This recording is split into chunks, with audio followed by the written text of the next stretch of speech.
Hi guys! Nakikita na po. Panawag po namin. Yun po. Yun po makikita nyo po. Yun po.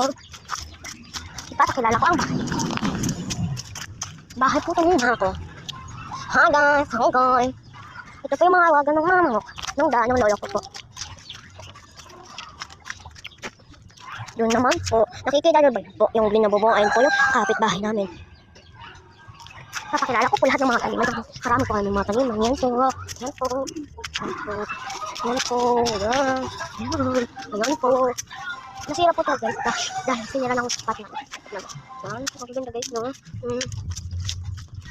Yan no. Yan. Yan. Tapos guys. Kaya yung mga taniman namin. Dito. Ay. Oo. Ito ang mga taniman namin. Taniman namin po. Sila mami po. Oo. Marami pa doon.